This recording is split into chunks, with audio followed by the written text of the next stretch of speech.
9:17 in the morning on December 7, 1941, Commander Minoru Genda stood on the flight deck of the aircraft carrier Akagi, 230 miles north of Oahu, watching the second wave of Japanese aircraft vanish into the southern sky toward Pearl Harbor. Genda was the principal architect of the attack plan. He had spent 11 months refining every detail, calculating every variable, preparing for every contingency. He knew the American fleet's strength down to individual destroyers. He knew their aircraft inventory. He knew their defensive capabilities. He had studied reconnaissance photographs until he could sketch the layout of Pearl Harbor from memory. But there was one number Genda and the entire Japanese naval intelligence apparatus had catastrophically misjudged. A number that would influence the outcome of the war before a single shot was fired. The Japanese High Command estimated that by December 1943, the United States Navy would have 13,070 officers and 296,000 enlisted men.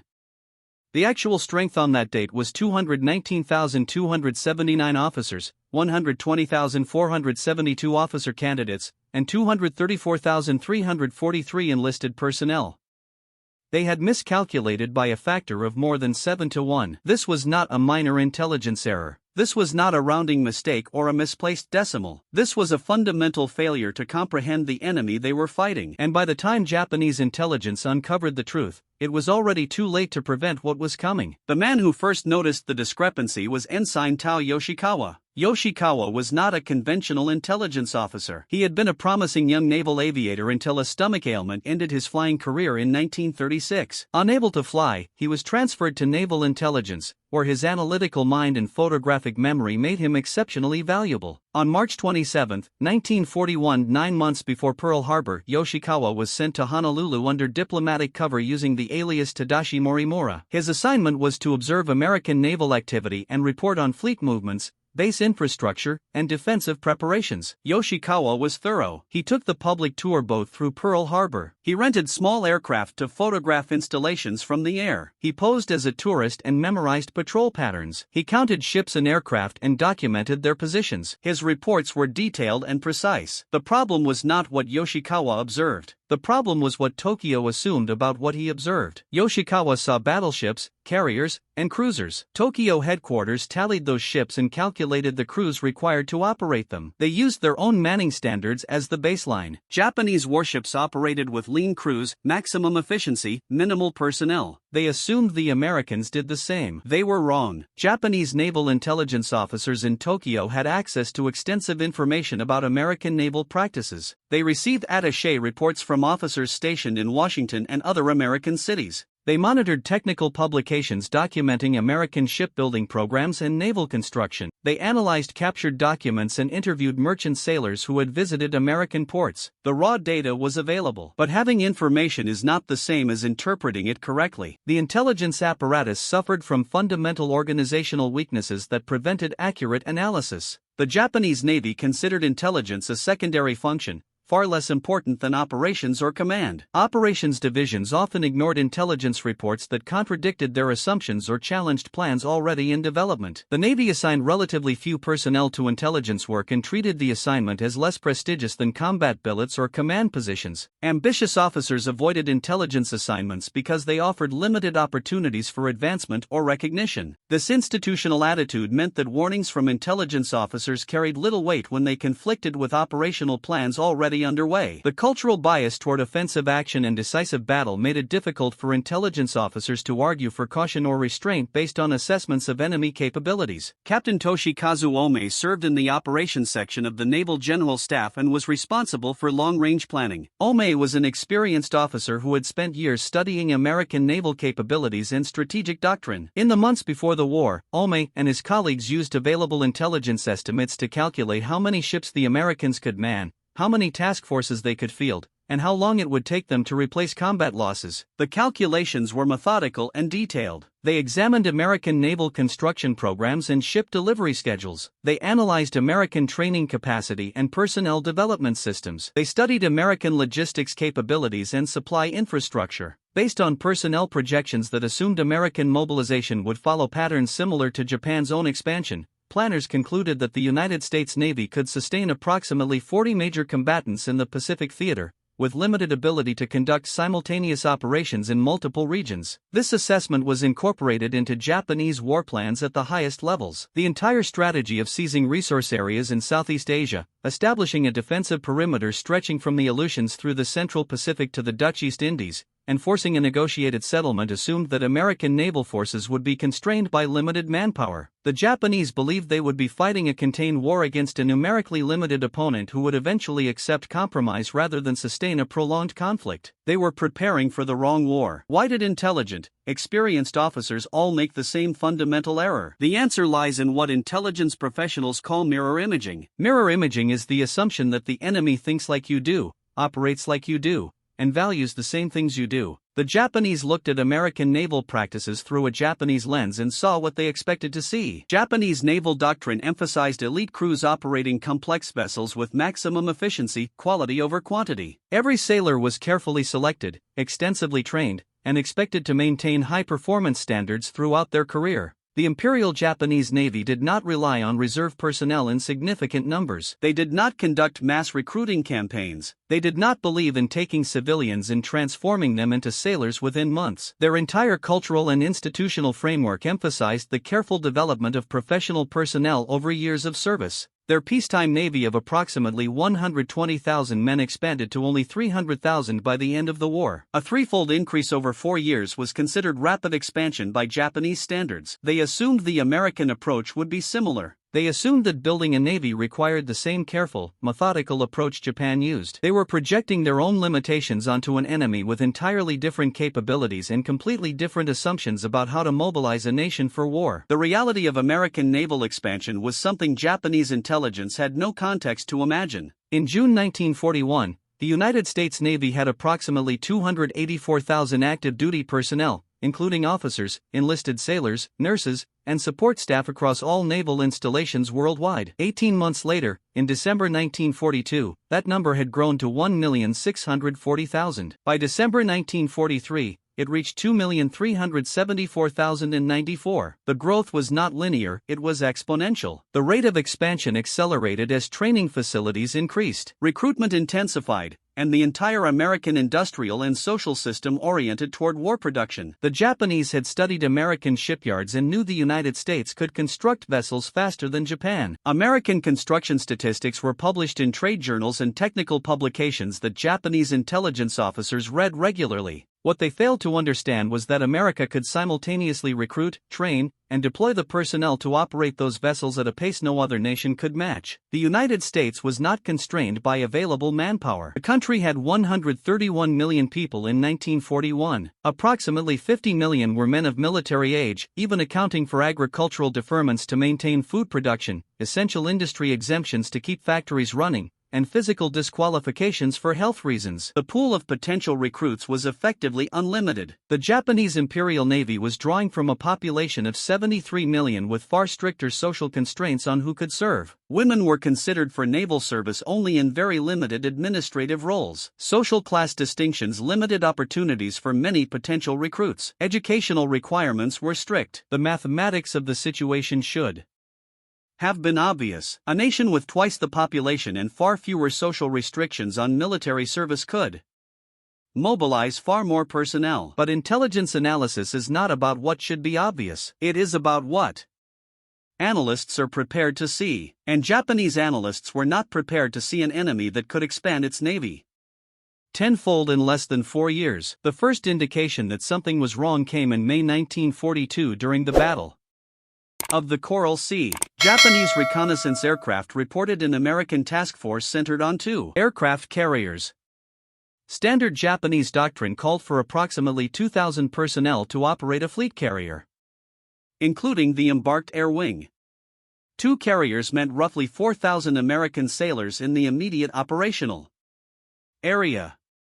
But radio intercept specialists monitoring American communications detected references to multiple task group commanders, extensive logistics ships providing underway replenishment, and screening forces far larger than expected for a 2-carrier force. The after-action analysis estimated American personnel in the operational area at between 7,000 and 9,000 for 2 carriers. That ratio was wrong. It suggested manning levels nearly double What Japanese planners had assumed. The intelligence was noted but dismissed. Task force commanders operate with different philosophies. Perhaps the Americans were simply less efficient with their personnel allocation. Perhaps they were overstaffed because of inexperience. The warning sign was ignored. The second indication came in June 1942 at Midway. The battle was a disaster for Japan. 4 fleet carriers sunk. Over 3,000 personnel killed. The loss of highly trained pilots and maintenance crews that could never be replaced. But what shocked Japanese intelligence officers afterward was not the tactical outcome. Battles are won and lost. What shocked them was the American damage control performance. The carrier Yorktown absorbed multiple bomb hits and torpedo strikes. It should have sunk immediately based on Japanese understanding of carrier vulnerability. Instead, American damage control parties kept the ship operational for hours. The carrier was hit by 3 bombs around noon on June 4. The ship was dead in the water by 2:40 in the afternoon with fires burning, flight deck damaged, and power systems offline. Within 2 hours, damage control teams had restored power, patched flight deck holes with steel plates, and brought the ship to 20 knots. From zero, the carrier resumed air operations by 4 in the afternoon, launching and recovering aircraft as if the earlier damage had been minor. Japanese damage control doctrine relied on small, highly trained specialist teams working with minimal redundancy.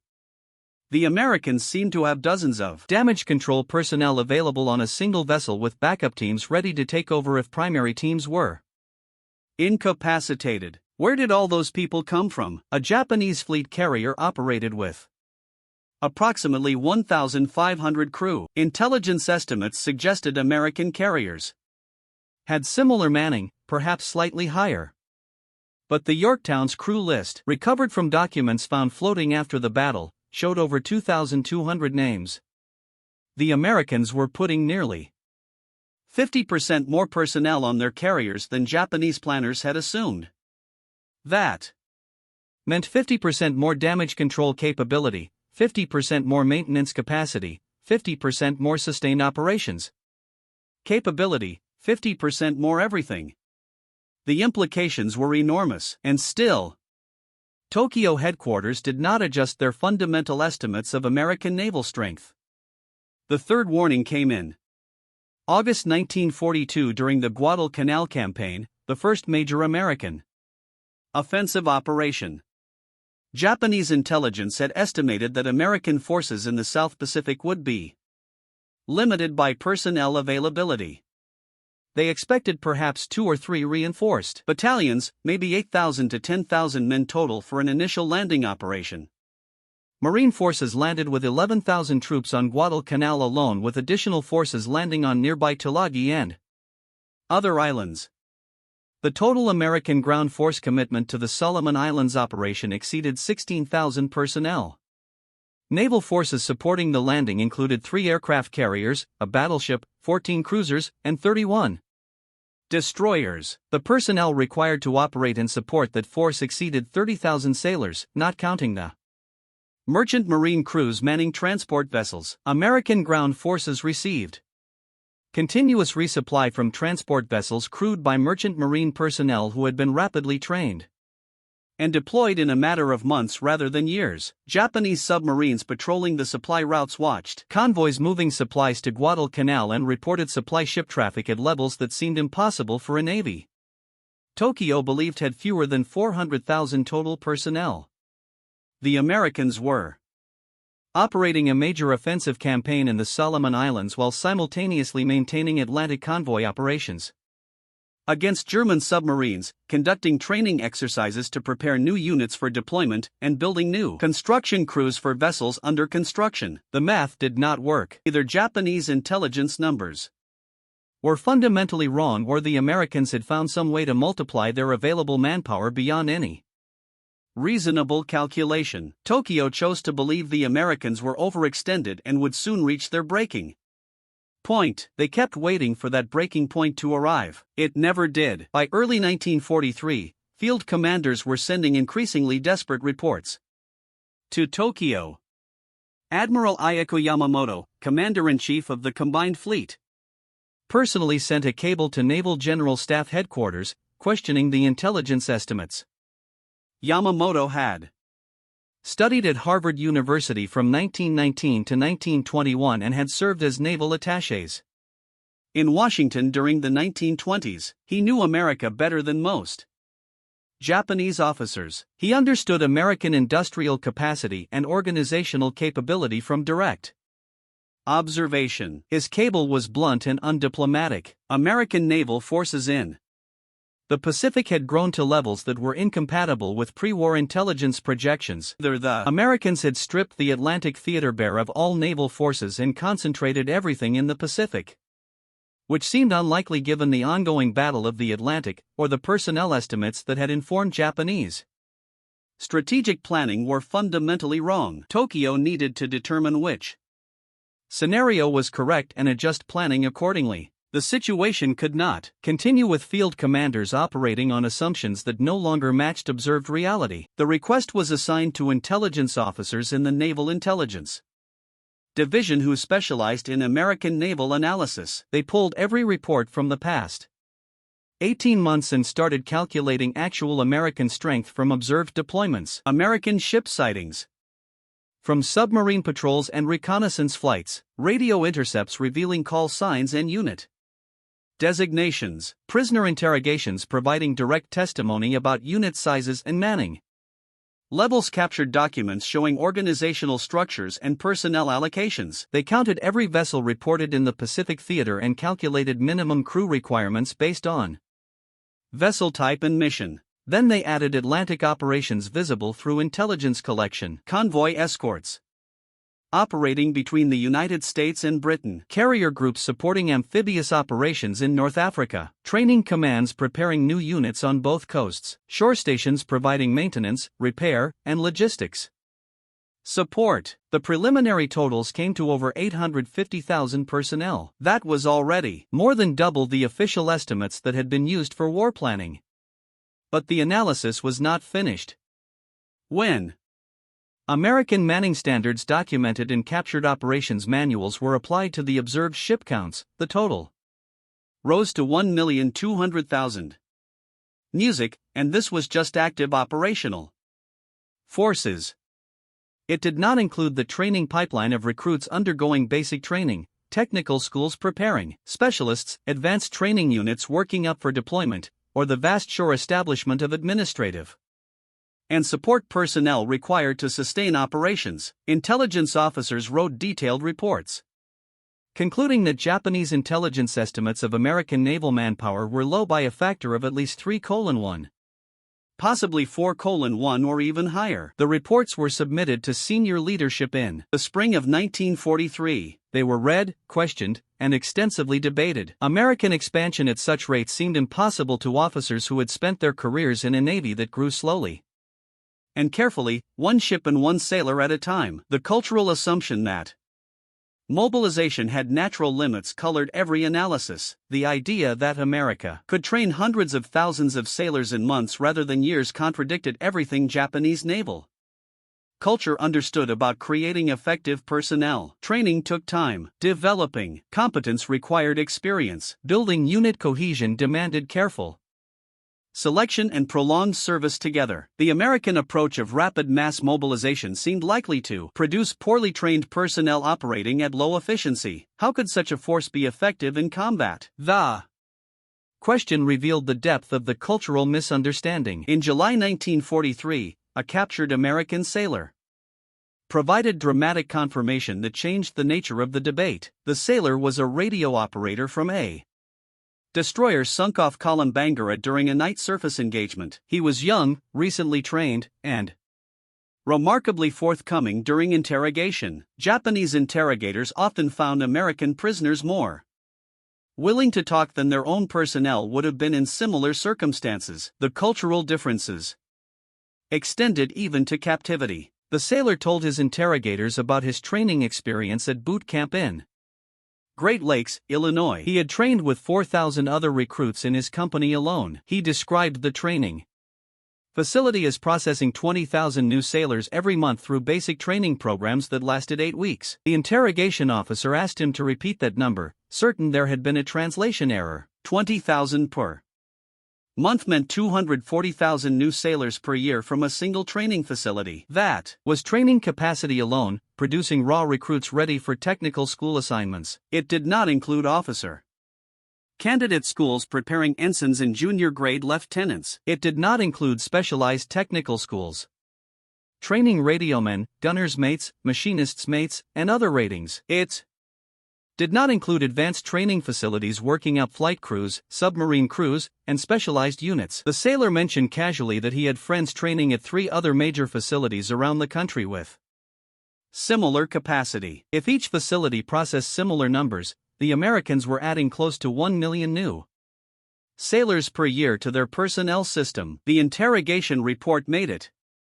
to Tokyo in August 1943. It was read by senior intelligence officers. It was filed with supporting documentation, and once again, it was questioned rather than fully accepted. The prisoner was probably exaggerating to impress his captors. He was probably confused about the actual numbers. He might have misunderstood what he was told during training. Prisoners say things for many reasons. The information was noted as potentially significant but not verified through independent sources and therefore not fully reliable for planning purposes. The institutional resistance to accepting uncomfortable truths remained powerful. The verification came from an unexpected source that could not be easily dismissed. In September 1943, a German submarine operating in the Atlantic transmitted a detailed report to Berlin describing convoy escort operations observed during a multi-day patrol. The report included technical observations of American destroyer escorts, their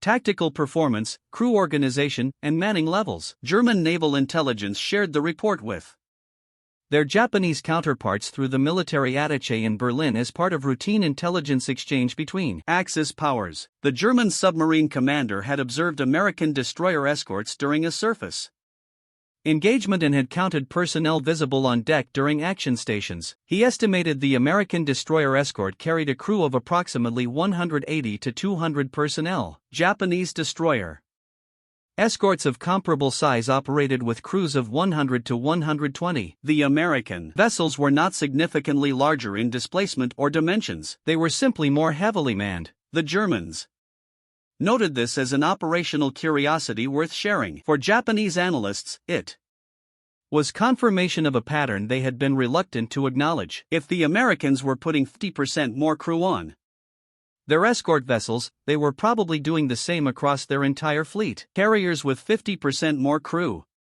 battleships with 50% more crew, cruisers and destroyers and auxiliaries, all carrying more personnel than Japanese estimates assumed.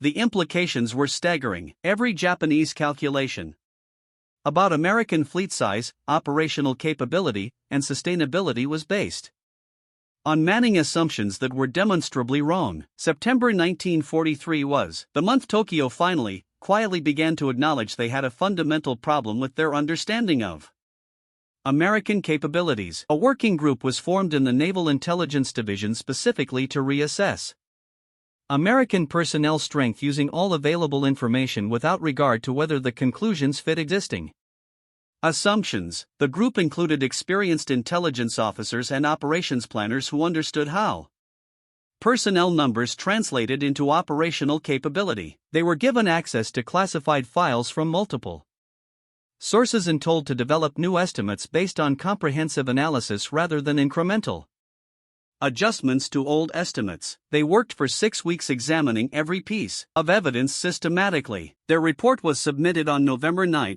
1943. The new estimate placed American naval personnel strength at thinks approximately 1,800,000 as of mid-1943 with projected growth to 2,400,000 by mid-1944 based on observed expansion rates. This was still conservative compared to actual American strength. The working group hedged their estimates, reluctant to present numbers that seemed too extreme, even when evidence supported higher figures, but it was close enough to reality that the Strategic implications could no longer be ignored or dismissed. The report included a detailed appendix analyzing what these revised numbers meant for Japanese war planning and strategic assumptions. If the Americans had nearly 2 million sailors currently in service with expansion continuing, they could simultaneously operate major fleet concentrations in multiple theaters without any mutual support or resource sharing between theaters.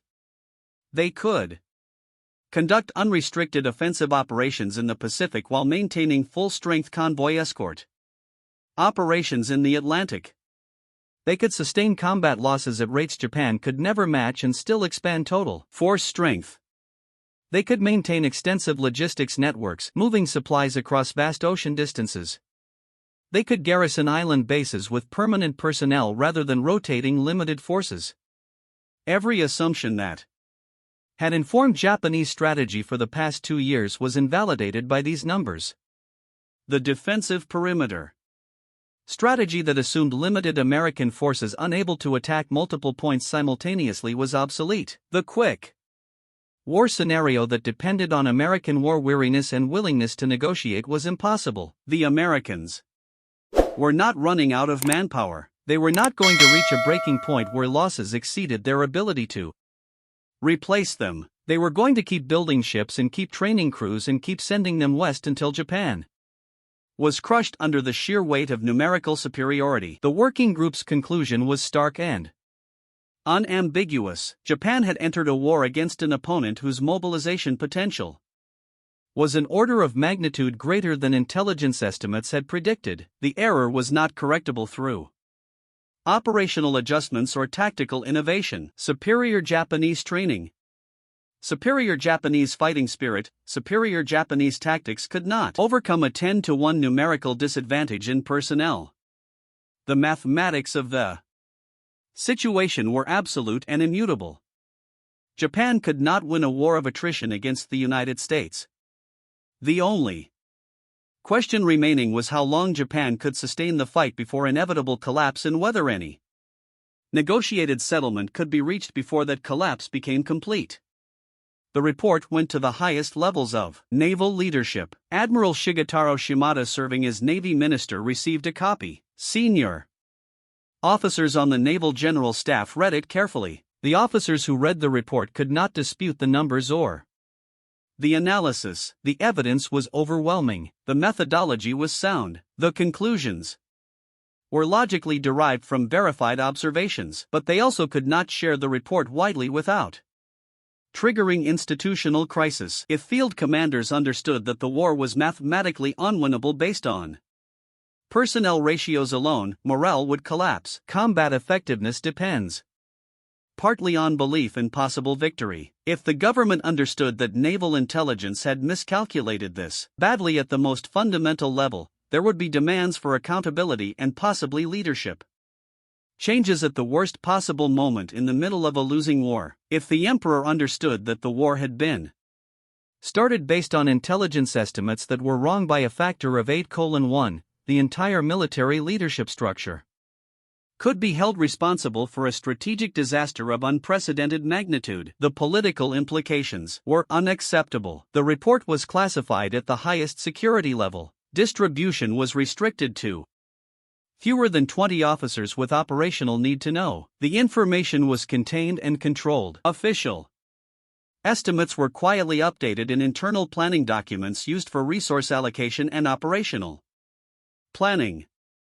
But no public announcement was made. No strategic reassessment was ordered that would have required explaining why fundamental assumptions had changed. The war continued as if nothing had changed, even though everything had changed. Field commanders were not informed of the revised estimates. They continued planning operations based on assumptions that the Americans were overextended and approaching their manpower limits. Those assumptions were wrong. They had always been wrong, and now people at the top knew they were wrong. But the machine of war was in motion and could not be stopped without admitting catastrophic institutional failure. By December 1943, actual American naval strength was 2,374,094. The Japanese had estimated 296,000. The miscalculation was 7.8 to 1. This was not a failure of intelligence collection. Japanese intelligence officers had access to most of the information they needed through multiple channels. Prisoner interrogations provided direct testimony from Americans who had been through the training system. Radio intercepts revealed organizational structures and unit designations that indicated force sizes. Ship sighting reports documented force levels in different theaters. Technical publications provided details about American training facilities in manning. Policies. The information was available and had been available throughout the war. The failure was analytical rather than empirical. Japanese intelligence officers could not conceive of an enemy that mobilized the way America did. They looked at the raw data and interpreted it through their own cultural and organizational framework. They saw an American Navy that functioned like the Imperial Japanese Navy because that was the only model they understood. Every data point was filtered through assumptions about how navies worked, how personnel were trained, how units were organized, how mobilization proceeded. Those assumptions were based on Japanese experience and Japanese practices. They were completely wrong when applied to America. The intelligence officers were victims of their own assumptions, unable to see beyond their cultural blinders, even when evidence accumulated that contradicted those assumptions. The consequences played out over the next 2 years with brutal inevitability. In 1944, the United States deployed forces for simultaneous major operations across multiple theaters. The Central Pacific Offensive drove through the Marshall Islands and the Marianas toward the Philippines. The Southwest Pacific Campaign advanced along New Guinea toward the Dutch East Indies. Operations in the China, Burma, India theater supported Chinese resistance and prepared for eventual operations against the Asian mainland. And through all of this, full-strength naval forces remained committed to the Atlantic theater, escorting convoys, supporting amphibious operations in Europe and maintaining pressure on German naval forces. Japanese commanders faced American task forces that seemed to multiply regardless of losses. Destroy one carrier group and 2 more appeared within weeks, sink a dozen destroyers and 20 more joined the fleet the following month. The Americans absorbed losses that would have crippled Japan and came back stronger every time. At the Battle of the Philippine Sea in June 1944, Japan committed its remaining carrier forces to what was intended as a decisive engagement that would American offensive capability. The Americans deployed a task force with 15 carriers, 7 battleships, 21 cruisers, and 69 destroyers. The personnel operating that single task force numbered approximately 70,000. To put that in perspective, the entire Imperial Japanese Navy at the start of the war in December 1941 had fewer than 400,000 personnel across all branches, all shore establishments, all training commands, and all administrative functions. The Americans were fielding individual task forces with manning levels that represented significant portions of Japan's entire naval strength, and they were running multiple task forces of similar size simultaneously in different operational areas. The scale of American mobilization had become visible in ways that could no longer be ignored or explained away. Japanese losses at Philippine Sea included 3 carriers and approximately 450 aircraft with their pilots and aircrew. Catastrophic losses by any measure. The Americans lost 29 aircraft. Their carriers were back in full operation within hours, having replaced losses and resumed normal flight operations without any reduction in capability. The battle demonstrated in brutal clarity what unlimited personnel availability meant in practical terms. The Americans could absorb losses that would other navies, maintain operations without pause, and press attacks continuously because they had depth throughout their organization.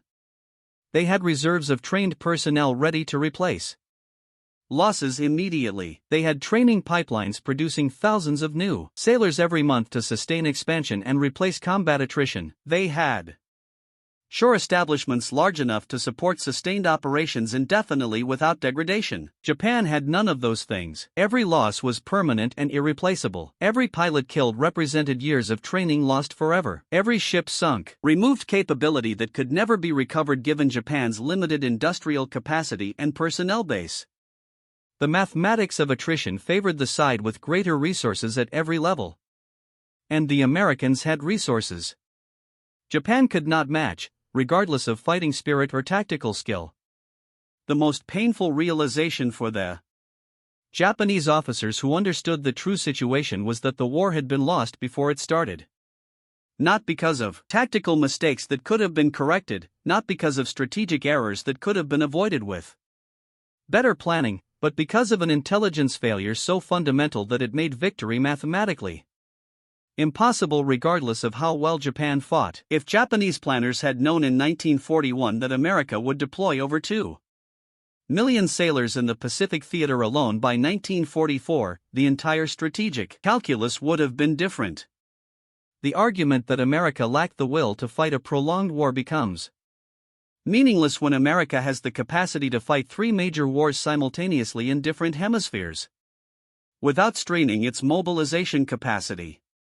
The hope that Japan could seize territory and defend it successfully collapses when the enemy can generate replacement forces faster than Japan can inflict losses through combat attrition. The entire premise of Japanese strategy, achieving early victories that would establish a defensive perimeter and then forcing America to accept a negotiated settlement rather than fight a costly war of attrition, was based on assumptions about American limitations that were fundamentally incorrect from the beginning. Some historians argue that even with accurate intelligence about American mobilization capacity, Japan would have gone to war anyway. The oil embargo imposed by the United States left Japan facing economic strangulation that would have crippled its military and industrial capacity within months.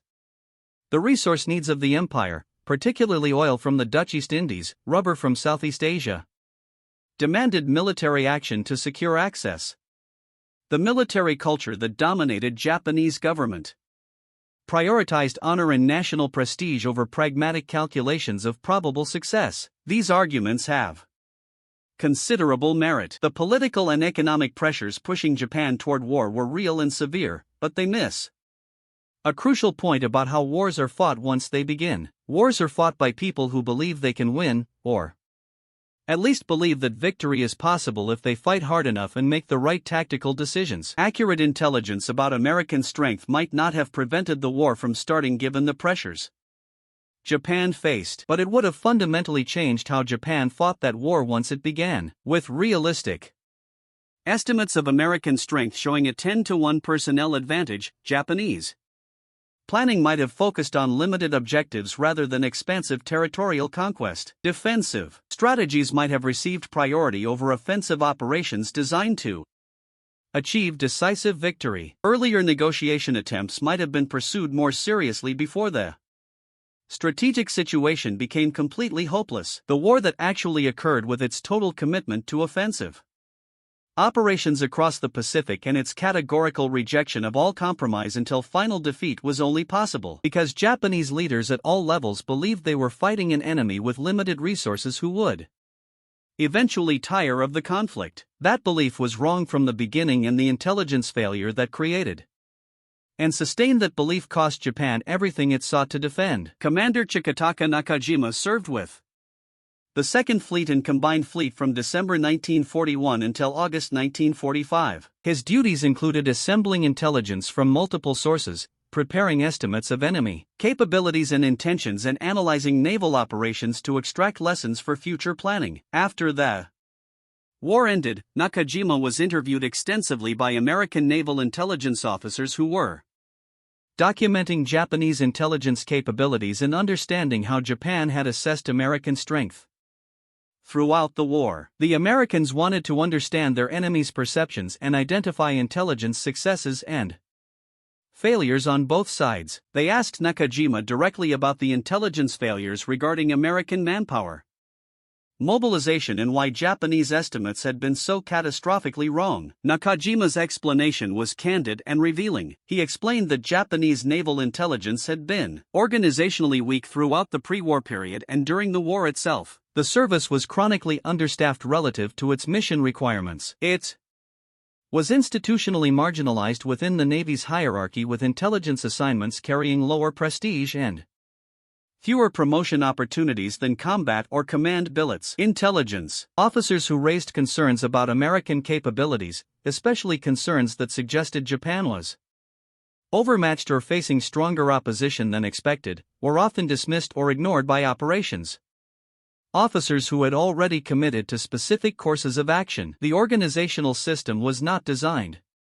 to challenge fundamental assumptions or question strategic premises established by senior leadership. It was designed to support decisions that had already been made by providing confirming information and tactical details. When intelligence assessments contradicted operational plans or suggested that strategic assumptions might be wrong, the intelligence was questioned rather than the plans. The institutional culture throughout the Japanese Navy made catastrophic miscalculation not just possible but nearly inevitable. Accurate assessment requires the ability to accept uncomfortable truths. The Japanese system was not built to accept such truths when they conflicted with institutional preferences or strategic commitments. Admiral Shigetaro Shimada served as Navy Minister from October 18, 1941 to July 17, 1944, a period that covered the entire first phase of the Pacific War. He also briefly served concurrently as Chief of the Naval General Staff from February 21 to August 2, 1944, holding both positions simultaneously for approximately 5 months during a critical period of the war. After Japan's surrender, Shimada was arrested and tried before the International Military Tribunal for the Far East as a Class A war criminal. The charges included waging aggressive war, violating international law, and crimes against peace. He was convicted on multiple counts and sentenced to life imprisonment. He served 11 years in Sugamo prison before being paroled in 1955 due to declining health. He died in 1976 at age 92, one of the last surviving senior admirals from the Imperial Japanese Navy. Throughout his remaining years, Shimada never publicly acknowledged the intelligence reports that had warned of American manpower superiority years before the war's end. In his testimony at trial and in later statements, he maintained that Japan had fought with honor and determination against overwhelming odds that could not have been foreseen. This narrative was true in one sense. Japan did fight with honor and determination, but it was also fundamentally incomplete. Japan fought valiantly against odds that its own intelligence services had catastrophically underestimated in the pre-war period, yet senior leadership, including Shimada himself, had failed to adequately respond once evidence of the true scale became apparent during the conflict. The institutional failure extended beyond initial miscalculation to include an inability to adapt when reality contradicted assumptions. The final accounting was brutal in its simplicity and numerical certainty. Japan began the war with approximately 120,000 naval personnel, including the Professional Officer Corps,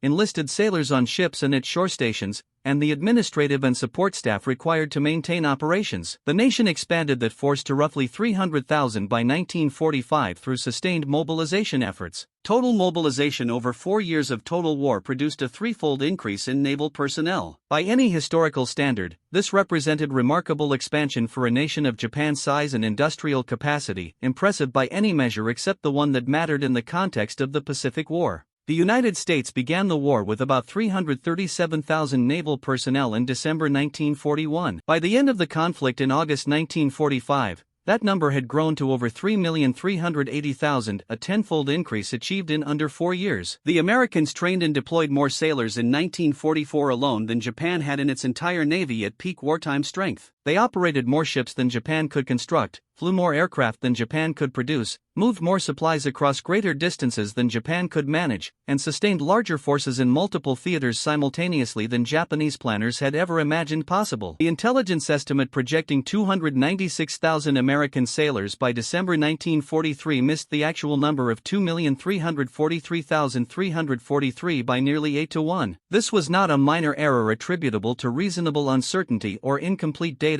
This was a total failure to comprehend the fundamental nature of the adversary Japan was fighting, and that failure shaped the outcome of the war before the first shots at Pearl Harbor, before the first American ship sank, and before the first battle commenced. The numbers rendered victory impossible, regardless of tactical skill, strategic brilliance, or fighting spirit. Intelligence working groups produced detailed reassessments in late 1943, showing that American strength far exceeded Japanese assumptions. The officers compiling these reports, using all available data and rigorous analytical methods, understood exactly what the figures implied for Japan's strategic position. The war was lost. The mathematics were absolute. No degree of tactical success could overcome such fundamental numerical inferiority. Yet the system was not designed to act on uncomfortable truths that undermined the foundations of continuing the war. Institutional incentives favored suppressing such information rather than acting on it. Reports were classified at the highest security levels, with distribution restricted to the smallest possible group with an operational need to know. Planning continued based on outdated assumptions,